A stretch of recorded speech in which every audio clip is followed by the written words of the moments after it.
Hi everyone. I would say good morning, but it is no longer morning. The day has gotten quite away from me here, but it's because I've been wrestling with the word, wrestling with a song, and wrestling with those two things in interaction with my own spirit, I think. But it's appropriate because the theme of my message this morning has to do with wrestling. Us wrestling with God and ultimately God wrestling with us. Last night I read the words from John chapter 1 that are part of the lectionary passages this morning, and they started stirring in my spirit, and I knew that I was going to have to deal with them today, and I woke up with that same strong feeling, so I set about to do that. I'm going to read them for you and then share some words and a song. So this is in the context of John chapter 1, where Jesus is calling his disciples, and starting in verse 43, it says this: "The next day Jesus decided to leave for Galilee. Finding Philip, he said to him, 'Follow me,' the call of discipleship. Philip, like Andrew and Peter, was from the town of Bethsaida. Philip found Nathanael and told him, 'We have found the one Moses wrote about in the law and about whom the prophets also wrote, Jesus of Nazareth, the son of Joseph.'" "Nazareth? Can anything good come from there?" Nathanael asked. Very blunt. "Come and see," said Philip. Nathanael wanted to argue a little. Philip wasn't up for the argument. He just said, "Come see with your own eyes and decide for yourself." Should be instructive to us. 47. When Jesus saw Nathanael approaching, he said of him, "Here truly is an Israelite in whom there is no deceit." "How do you know me?" Nathanael asked, an appropriate question for a stranger who just told him, "There is no deceit in your heart." Jesus answered, "I saw you while you were still under the fig tree before Philip called you." Then Nathanael declared, "Rabbi, you are the Son of God. You are the King of Israel." It's a fairly rapid transition there. Jesus said, "You believe because I told you I saw you under the fig tree. You will see greater things than that." You think that's amazing? You think it's amazing that I saw you when I wasn't there? Wait till you see what comes after that. He then added, "Very truly, I tell you, you will see heaven open and the angels of God ascending and descending on the Son of Man." This interaction with Nathanael, where God sees into the depths of his heart and sees what is there, what is good, is that he has no deceit, no guile, as it's called in some translations. There's nothing there that's a trap. There's nothing there that is bait for manipulation. Straightforward, as we saw from his words, but heart set on what is right, what is true, what is of God. And it's interesting in this passage that Jesus actually calls him an Israelite. That's not something Jesus calls anyone else in the book of John. And that should alert us that there might be something else going on with this word than just recognizing that he is part of the people of Israel. Instead, if you look at verse 51 at the end of this section where Jesus says that heaven will be opened and the angels of God will ascend and descend on the Son of Man, it's the same language that God uses, or that is used in Genesis 28 when Jacob is at Bethel and he sees the heavens open right before he is reunited with his brother Esau, who last time they met had said he was going to murder him.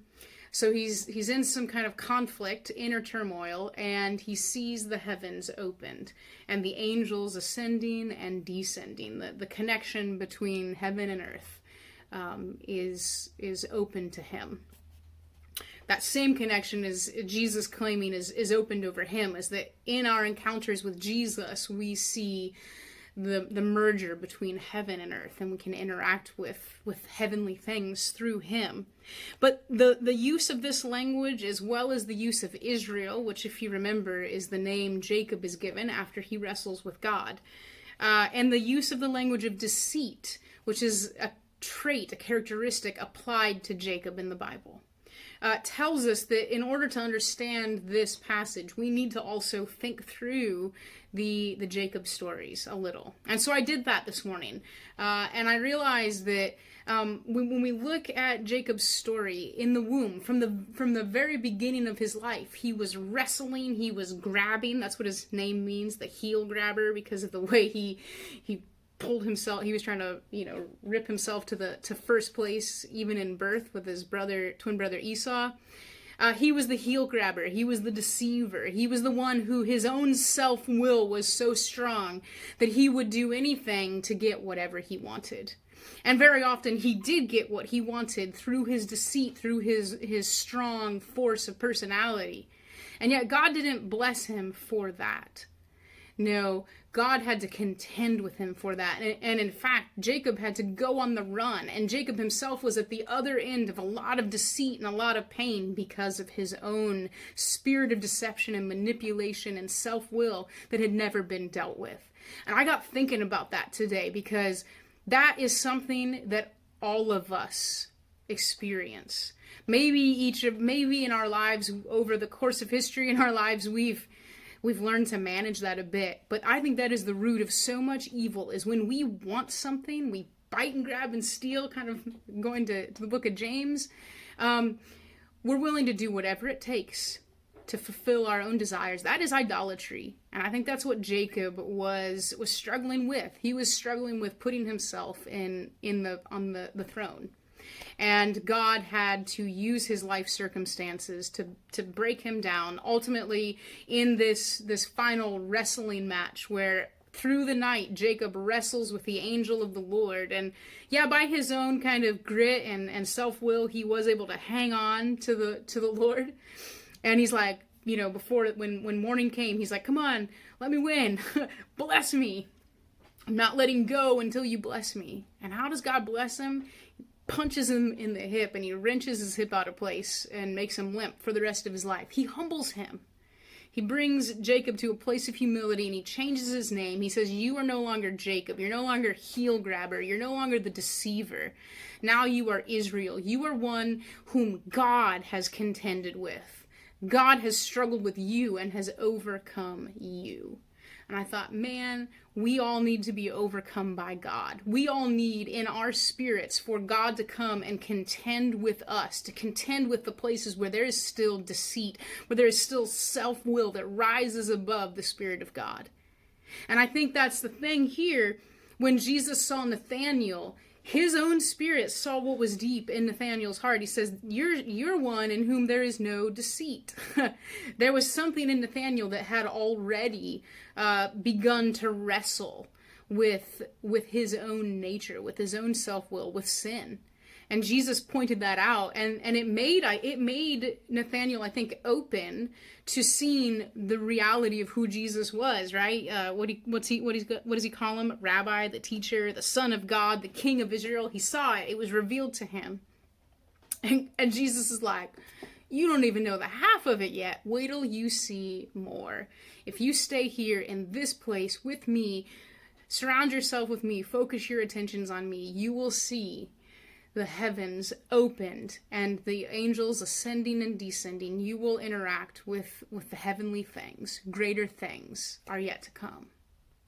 So I wrote a song today that deals with these same themes, and I had to wrestle to even write the song. And it just reminded me today of this important act of wrestling.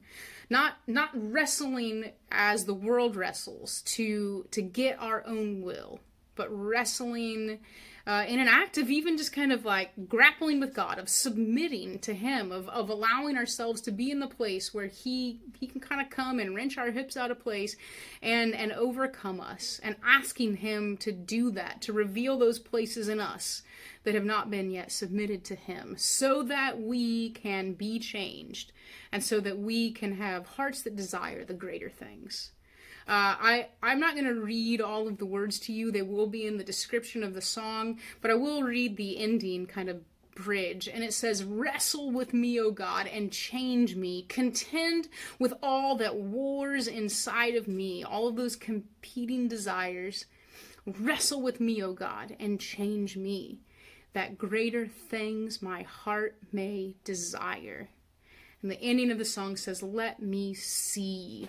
Help me through your wrestling with me, O God, to see clearly your will, to see clearly myself and all that needs to be realigned.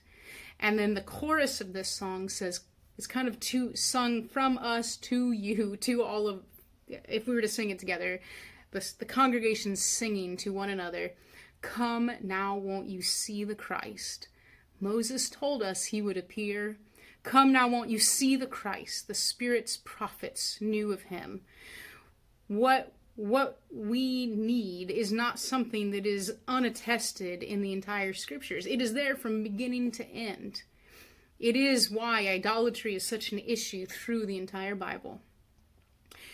Moses knew of these things, the prophets knew of these things, and they pointed towards Jesus, who would ultimately show us in perfect form these things. We need to live the cross life, where we take up our crosses, where we crucify our own desires and self-will, so that God himself, so that Christ himself can live in us, so that we can follow him and be his disciples. I pray today that you will take a real look into your own heart, as I have had to do today, and as I pray we all can do every day.